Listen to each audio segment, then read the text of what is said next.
Sa ngala ng Ama at ng Anak ng Espiritu Santo, Amen. sumainyo ang Panginoon. At sumaiyo rin. Kaisa ng buong simbahan, gunitain po natin ang santo na si San Ezekiel Moreno. Ito po ay isang Espanyol pero nagsilbi rin dito sa Pilipinas.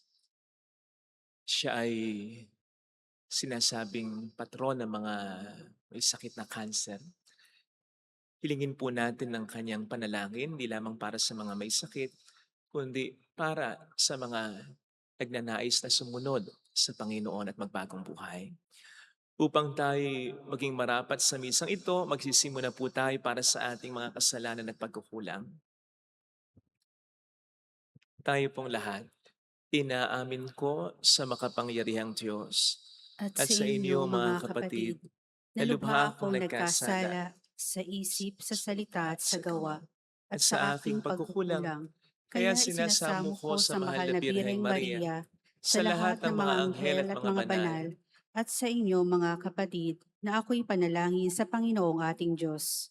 kawaan tayo ng mapagmahal na Diyos, patawarin sa ating mga sala at patnubayan hanggang sa buhay na walang hanggan. Amen.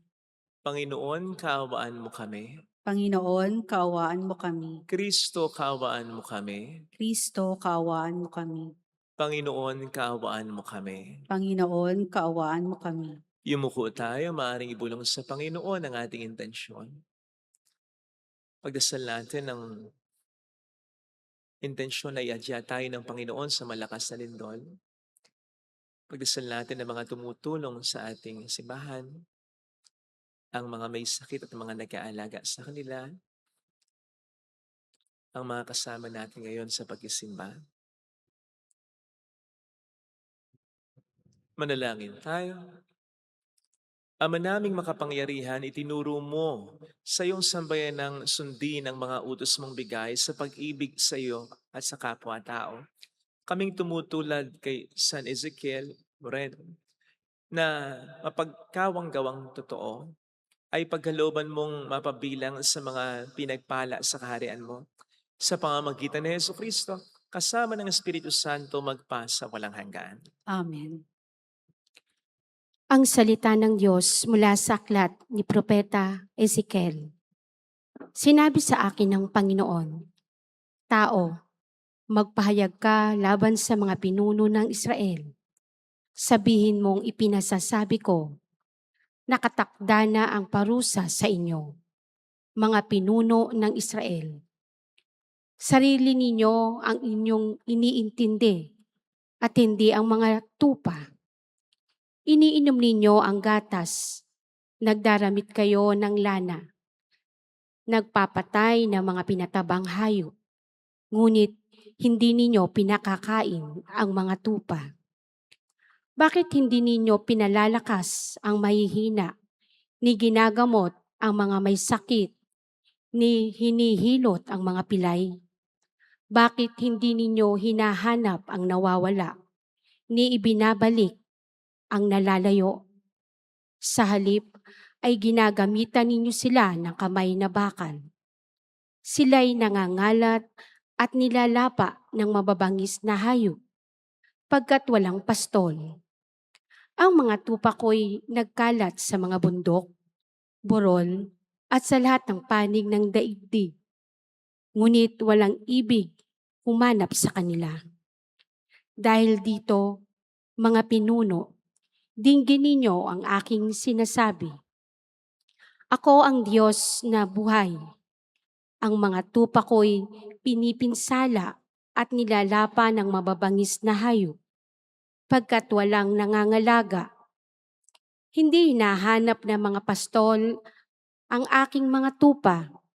Sa halip na alagaan nila ang mga ito, ang sarili nila ang binubusog.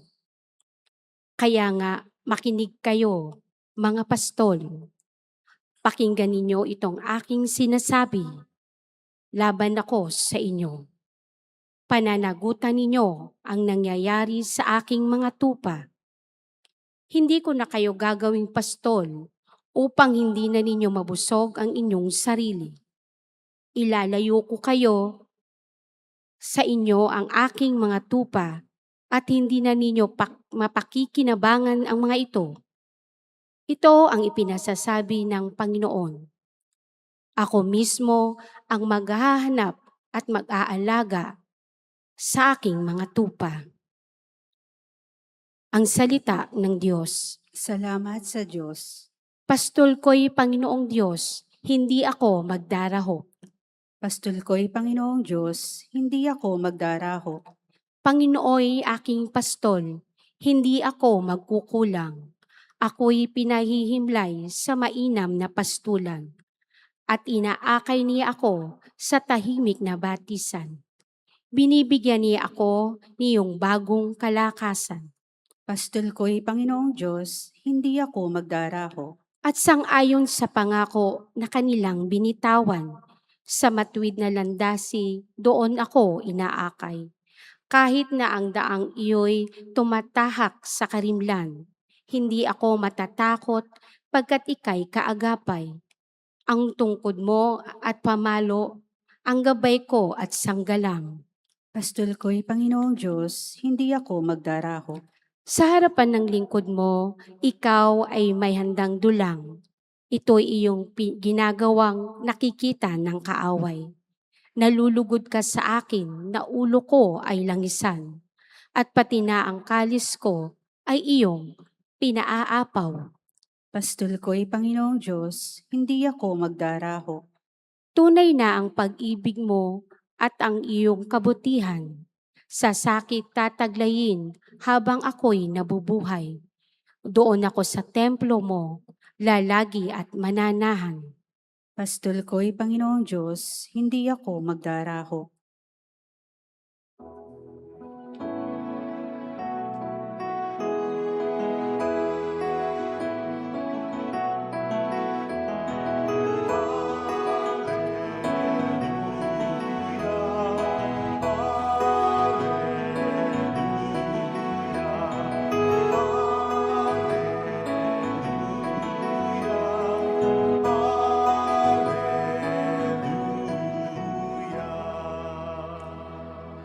Sumayin niyo ang Panginoon. At sumaiyo rin.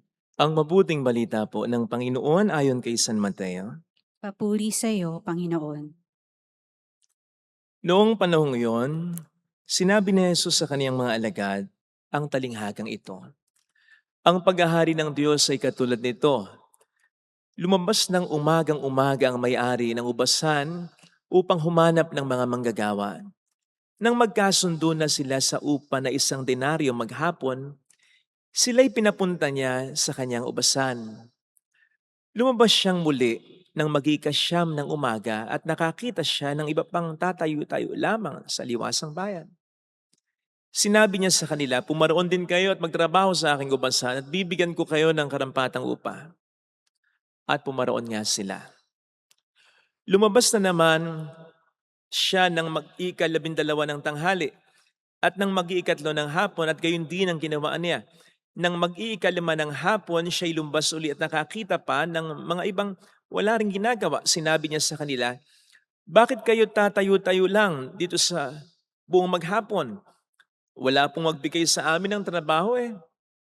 Sagot nila. At sinabi niya, kung gayon, pumaroon kayo at kumuha sa aking ubasan. Pagtatakip silim, sinabi ng may-ari ng ubasan sa kanyang katiwala, tawagin mo na ang mga manggagawa at sila'y upahan, magmula sa huli hanggang sa buong nagtrabaho. Ang mga nagsimula ng mag-iikalima ng hapon ay tumanggap ng tig-1 denaryo. At nang lumapit ang mga nauna, inakala nilang tatanggap sila ng higit pa doon. Ngunit ang bawat isa ay tumanggap din ng 1 denaryo. Pagkatanggap nito, nagreklamo sila sa may-ari ng ubasan. Sabi nila, 1 oras lang pong gumawa, mahuling dumating samantalang maghapon kaming nagpagal at nagtiis ng nakapapasong init ng araw. Bakit naman po ninyo pinagpare-parehong upa sa amin? At sinabi niya sa isa sa kanila, kaibigan, hindi kita dinadaya. Di ba't nagkasundo tayo sa 1 denaryo? Kunin mo ang ganang iyo at umalis ka na. Maano kung ibig kong upahan ang nahuli? Nang tulad ng upa ko sa iyo, wala ba akong karapatang gawin ng aking maibigan sa ari-arian ko? O naiinggit ka lang sa kabutihang loob ko? Kaya't ang nahuli ay mauna at ang nauna ay mahuli.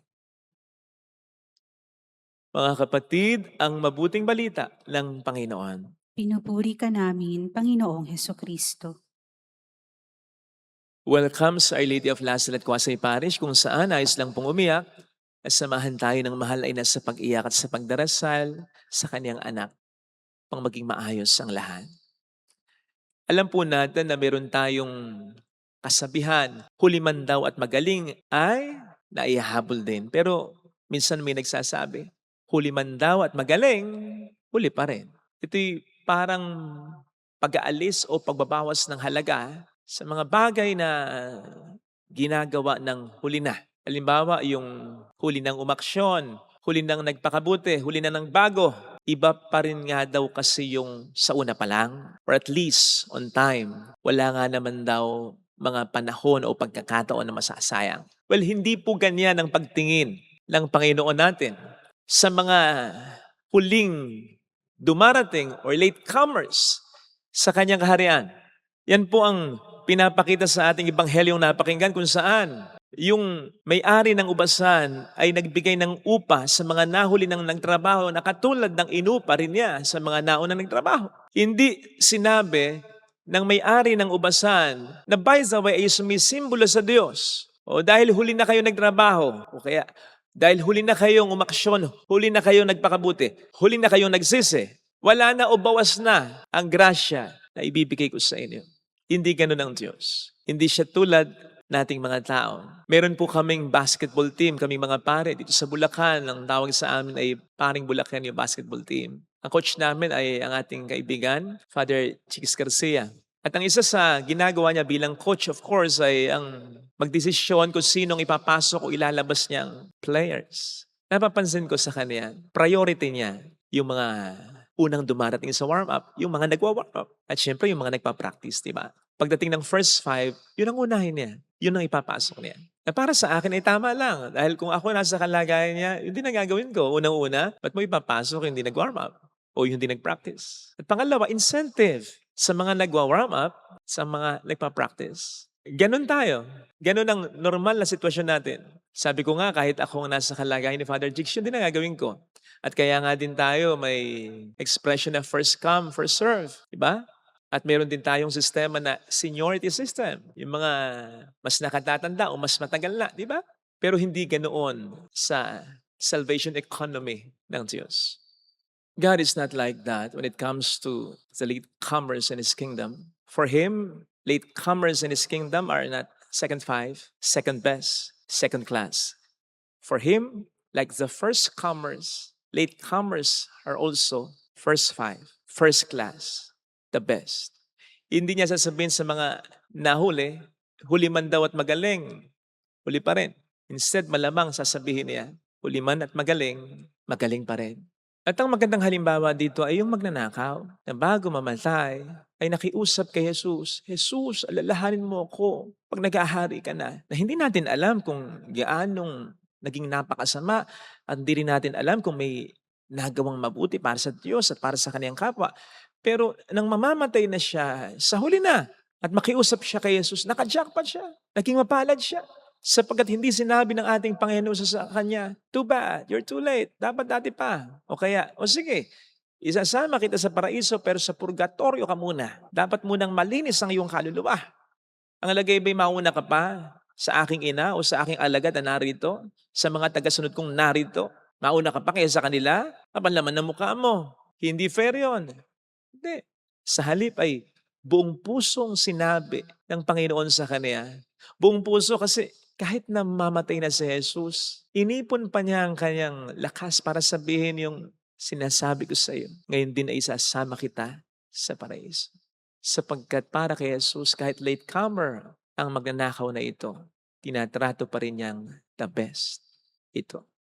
Kaya ito'y paalala para sa ating lahat. It is never too late to come to God. Hindi pa huli para magbago, magsisi, magpakabuti. And our being late does not make us a lesser child of God or less loved by God. Sapagkat in the first place, hindi naman po niya tayo hintayin at hihimukin na magbago kung nawawala o nababawasan ang ating halaga para sa Kanya dahil sa pag-delay ng ating pagbabago. Tandaan po natin ang Diyos ay Diyos, hindi niya tayo kailangan. So bakit niya tayo pag-aaksayahan ng panahon? Besides, may mga nagpapakabuting tao naman. Those could be enough for Him. Bakit niya pa tayo hihintayin at hihimukin? Gayong patuloy tayong nagpapahuli sa pagbabago natin. Notice that yung nagpapatrabaho pa rin o yung may-ari pa rin ng ubasan ang naging dahilan para yung mga huling nagtrabaho ay makapagtrabaho pa rin naman. Dahil kahit na mga huling oras na, lumalabas pa rin naman siya at ganun ang Diyos. Siya ang itong naghahanap sa atin, siya ang itong humihimok sa atin. Kaya't kung tayo man ay magbago, hindi natin pwedeng sabihin na nagbago tayo dahil lamang sa sariling initiative natin. No, nagbabago tayo dahil in-inspire niya tayong magbago. Yung bang hindi nagbabago, ini-inspire din sila na magbago ng Panginoon sapagkat sila'y mahalaga rin. Inihimok sila at hinihintay din, kaya lang ayaw nilang tumugon. Kasi basta ang Diyos pa rin ang unang nag-i-initiate. At hindi niya gagawin yon kung nababawasan ang ating halaga sa Kanya dahil sa ating patuloy na pag-delay o pagpapatumpik-tumpik sa pag-isisi at pagbabago. Kaya sana, huwag na nating pahirapan ng Diyos. Tamang hindi naman din siya titigil sa paghintay at paghimok sa atin. Kaya lang, yung patuloy niyang paghintay at paghimok sa atin doesn't mean laging may panahon para tayo kanyang hintayin at himukin. Tandaan natin na hanggang sa huling sandali, kumuha pa rin ng gagawa yung may-ari ng ubasan. Pero pagkatapos nun, wala na. Wala ng time. So darating din ang pagkakataon ay yung patuloy na paghimok at paghintay ng Diyos sa atin ay titigil na rin. Hindi dahil napapagod siya, kundi dahil may certain time lang talaga. Kaya sana habang maaga, paunlakan na po natin ang paghimok at paghihintay niya. Habang maaga, makahabol pa tayo kahit huli na. Kesa naman sa huli na tayo humabol nang wala na tayong hahabulin pa. Ngayon, kung tayo naman ay nagpapakabuti na at matagal nang nagpapakabuti talaga sa awa at biyaya ng Diyos, huwag naman po sana tayong tumulad dun sa panganay na anak nung mayroong alibughang anak na nagalit sa kanyang ama dahil tinanggap ang kapatid niya. Huwag po nating ikasama ng loob ang pagbibigay ng tsansa ng Diyos sa mga masama na makapagbago pa at huwag nating ikasama ng loob ang pagbibigay din niya ng grasya sa kanila na nito na lang nagsisimba, nito na lang na gumagawa ng mabuti, nito na lang na nagbabago. Dahil ang tunay na pagiging mabuting tao ay ang pagiging masaya rin sa pagbabago ng isang tao na matagal lang hinihimok ng Diyos na magbago. Dapat natutuwa tayo sa gayon. Besides, hindi naman po ikababawas ng blessing na ibinibigay ng Panginoon sa atin. Yung blessing na ibibigay niya sa mga kapwa nating late nang nagbago, late nang nagpakabuti, late nang nagsisi. Ganun pa rin naman at baka nga mas marami pa yung blessings na natatanggap natin.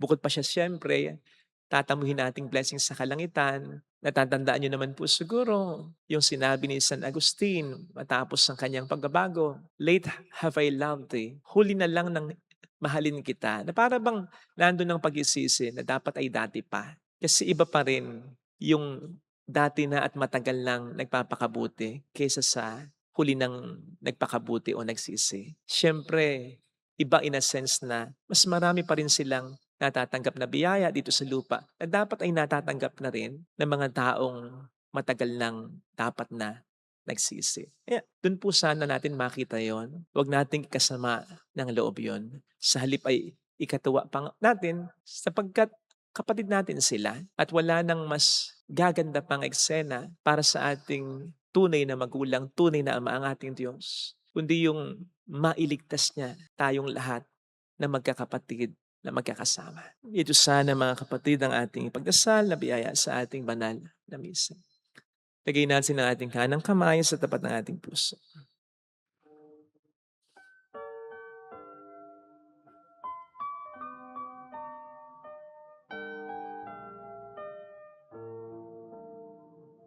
Alam kong may magagawa. Makapangyarihan siya. Alam kong may magagawa ang Diyos. Walang imposible sa Kanya.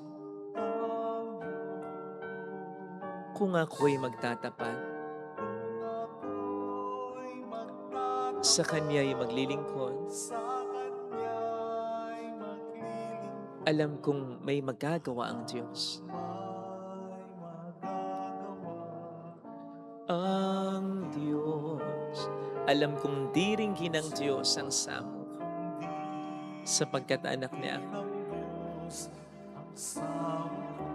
Alam kong di rin ginang Diyos ang samo ko,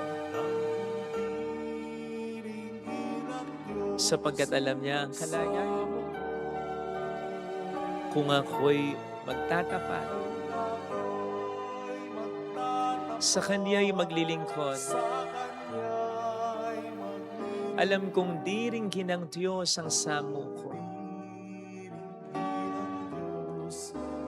Pumikit tayo, Panginoon, tulungan mo po kami na magkaroon ng pagmamahal at pagmamalasakit na tulad ng sa iyo, kahit sa mga kapwa naming gumagawa ng masama o hindi pa nagbabago. Huwag nawa kaming agad na humusga, magbigay nawa din kami ng tsansa at hangarin namin, ikasiya namin ang pagbabago nila. Makita rin namin na ang mga biyayang tinatanggap at tatanggapin naman namin ay hindi naman dahil sa pagiging mabuti namin, kundi dahil sa kabutihan mo sa amin. In as much as marami din naman kaming pagkakasala, pero patuloy mo pa rin kaming pinagpapala. Hallelujah! Ito sana ay ibahagi din namin sa iba. Ipagdasal din namin para sa kanila. Siya ay muling mabalik sa atin sapagkat alam namin yun ang inaasahan mo sa amin talaga. Dahil kung paanong anak mo kami, ay anak mo rin naman sila. Hallelujah! Hallelujah! Sa takdang panahon, babalik ang Panginoon upang tayo ay kunin. Tapat siya sa kanyang mga pangako sa atin. Sabihin mo sa sarili mo, mayroong magandang mangyayari sa iyo. Higit pa sa inaasahan mo sapagkat mahal ka ng Diyos, pakatandaan. Kung lalapit ka kay Jesus, maaaring matagal, maaaring maging mahirap, pero magiging maayos din ang lahat. Kay Jesus, mayroong magandang mangyayari sa iyo. Hindi pa huli para magbago, para magsisi. In fact, hinihintay ka ng Diyos. Inaabangan tayo ng Diyos, sinihimok tayo ng Diyos. Papuri sa Ama at sa Anak sa Espiritu Santo. Kapara na sa unang-una, ngayon, magpakailanman at magpasawalang hanggan. Amen. Pag-aalay. Salamat po sa inyong tulong para patuloy tayo makatulong.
Nakalimutan ko pong sabihin sa homilya na si San Ezekiel Moreno ay naglingkod sa mga tinuturing na least ng lipunan at siya din ay maraming nabigyan na last sacrament, yung mga mamamatay na para makatanggap ng ating Panginoon. Manalangin tayo upang ating handog ay maging kalugod-lugod sa Diyos Amang makapangyarihan.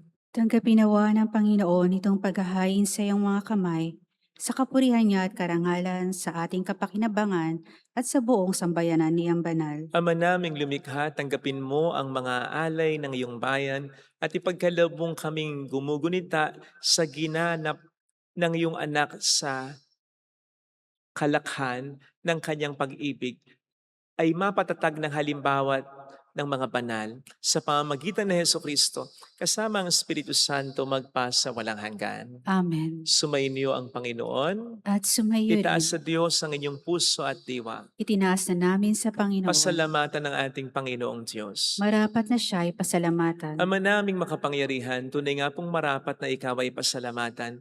Ang pagkaparangal sa iyong kabutihay, lagi mong pinapaalingaw-ngaw sa iyong sambayanan, sa pagkakaroon ng mga kaanib na maasahan na tapat tulad mo sa pananagutan, upang magbunga ang punyagi ng iyong anak na sa iyong pag-ibig kami makatulad, ang mga banal na tao ay tumutulong sa lahat sa pagbibigay ng halimbawa at pananalangin wagas. Kaya kaisa ng mga anghel na nagkisiawit ng papuri sa iyo ng walang humpay sa kalangitan, kami nagbubunyi sa iyong kadakilaan. Santo, Santo, Santo, Panginoong Panginoong Diyos ng mga hukbo, napupuno ang langit at lupa ng kadakilaan mo, o sana sa kaitaasan. Pinagpalang na paririto sa ngalan ng Panginoon, o sana sa kaitaasan. Ama naming banal, ikaw ang bukhal ng tanang kabanalan, kaya sa pamamagitan ng iyong Espiritu, gawin mong banal ang mga kaloob na ito upang para sa amin ay maging katawan at dugo ng aming Panginoong Hesukristo.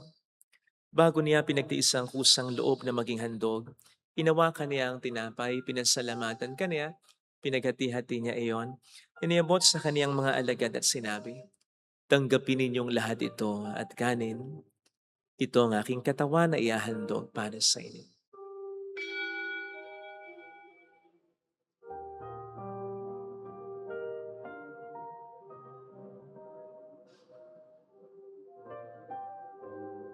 Gayun din naman ang matapos ang hapunan, hinawakan niya ang kalis. Uli kaniyang pinasalamatan. Iniabot niya ang kalis sa kaniyang mga alagad at sinabi, "Tanggapin ninyong lahat ito at inumin. Ito ang kalis ng aking dugo ng bago't walang hanggang tipan. Ang aking dugo na ibubuhos para sa inyo at para sa lahat sa ikapagkapatawad ng mga kasalanan. Gawin niyo ito sa pag-alala sa akin."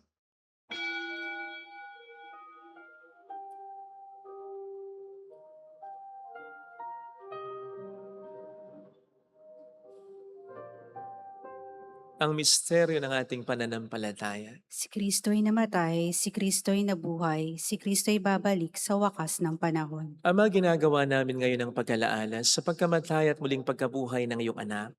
Kaya iniali namin sa iyong tinapay ng buhay at ang kalis ng kaligtasan. Kami nagpapasalamat dahil kami iyong minarapat at tumayo sa harap mo para maglingkod sa iyo. Sinasamo namin kami na magsasalo sa katawan at dugo ni Kristo ay mabuklod sa pagkakaisa sa pamamagitan ng Espiritu Santo. Ama, lingapin mo ang iyong simbahang laganap sa buong daigdig. Puspusin mo kami sa pag-ibig. Kaisa, ni Leo na aming Papa, ni Dennis na aming Obispo at ang Tanang Kaparian. Alalahanin mo ang mga kapatid naming nahimlay nang may pag-asang sila muling mabubuhay, lalo ng aming mga ipagdarasal. Saglit nating ipagdasal ang ating mga kakilala na yumao na.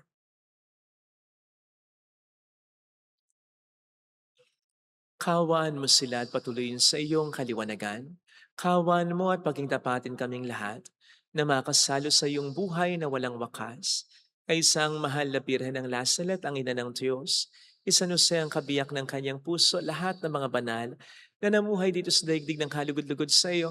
May pagdiwang naman namin ang pagupuri sa ikararangal mo sa pamamagitan ng iyong anak na aming Panginoong Heso Kristo. Sa pamagitan ni Kristo, kasama niya at sa Kanya, ang lahat ng parangal papuri ay sa iyo, Diyos Amang makapangyarihan, kasamang Espiritu Santo magpasawalang hanggan.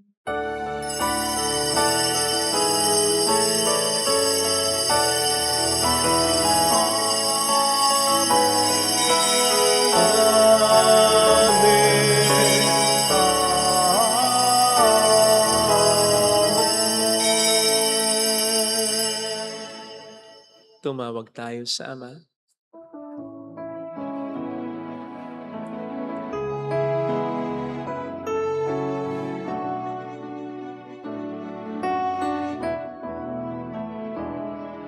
Ama namin, Sumasalangit ka, sambahin ang ngalan mo. Mapasa amin ang kaharian mo. Sundin ang loob mo dito sa lupa para nang sa langit. Bigyan mo kami ng aming kakanin sa araw-araw at patawarin mo kami sa aming mga sala para ng pagpapatawad namin sa nagkakasala sa amin.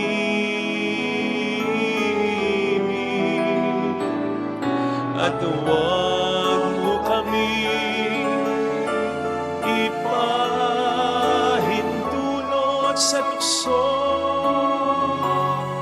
at ihadya mo kami sa lahat ng masama.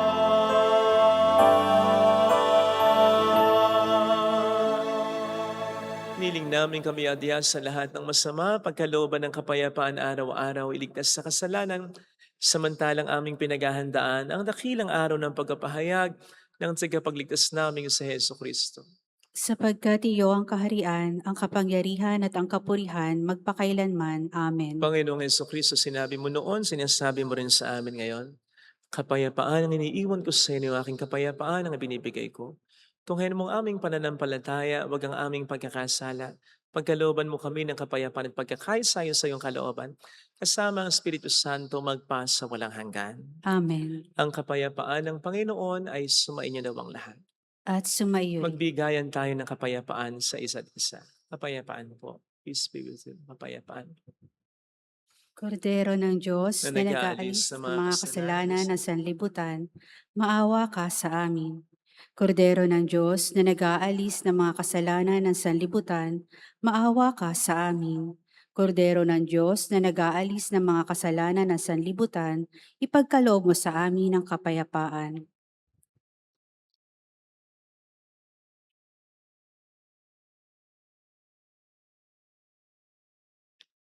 Narito sa harap natin ng Panginoon ang ating buhay at kaligtasan.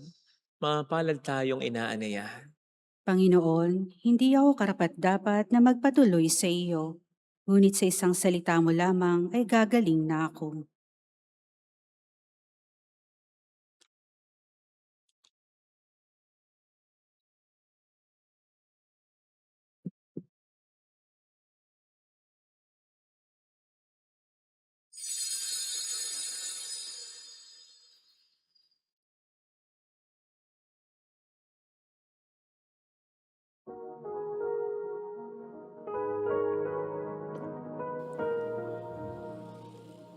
Panalangin para sa espiritual na pakikinabang. Panginoong Hesus, ako ay naniniwala na ikaw ay nasa kabanal-banalang sakramento. Iniibig kita ng higit sa lahat at ninanasa kong tanggapin ka sa aking kaluluwa. Sapagkat sa mga sandaling ito, hindi kita matatanggap sa sakramento. Tumuloy ka sa espiritu sa aking puso. Niyayakap kita na parabang naririto ka na. Inaalay ko ng buong buo ang aking sarili sa iyo. Huwag mong hayaang mawalay ako sa iyo. Amen.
Manalangin tayo. Ama naming mapagmahal, kaming mga nakinabang ay nagmamakaawa sa iyong pagmamahal upang sa pagtulad namin kay San Ezekiel Morel, kami makasalo niya sa kaliwalatian sa pamamagitan ni Jesucristo. Kasama ng Espiritu Santo magpasa walang hanggan. Amen. Holy God, Holy Mighty One, Holy Immortal One. Have mercy on us and on the whole world. Holy God, Holy Mighty One, Holy Immortal One. Have mercy on us and on the whole world. Holy God, Holy Mighty One, Holy Immortal One. Have mercy on us and on the whole world. Jesus, King of Mercy, We trust in you. alalahanin. Alalahanin ang mahal na Birhen ng Lazaret, ina ng pag-asa. Ikaw ang nagpaalala sa aming magbalik loob sa Ama. Ito ang nagpapatunay na ang kagandahang loob mo'y nananatiling busilak. Sa pag-aaruga mo sa amin, tungkulin mo'y tinupad. Sa paanan ni Kristo'y itinuring mo kaming mga tunay mong anak. Kaya ninais mong ni isa'y huwag mapahamak. Maging sa iyong walang tigil na pananalangin, pati luhay pumatak. Huwag naman mawala ng saysay ang iyong paghihirap.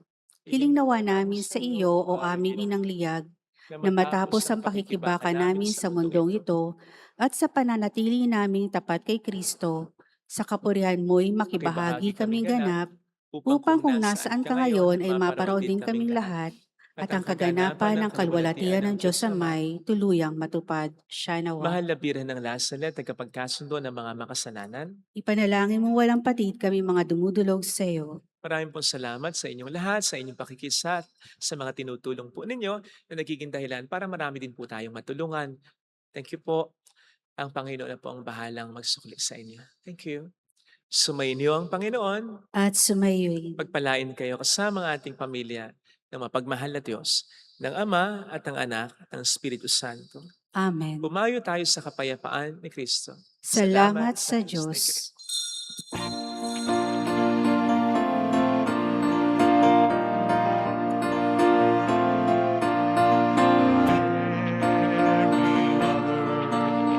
Of the Lord, hear the prayer we sing to you. Let your tears sip in our minds and hearts as once they fell at last again. Tell people how to live again. Tell your people how to sing again. Tell your people how to dance again. Tell your people how to pray again. Mary, Mother of the Lord, hear the prayer we sing to you. Let your tears sip in our minds and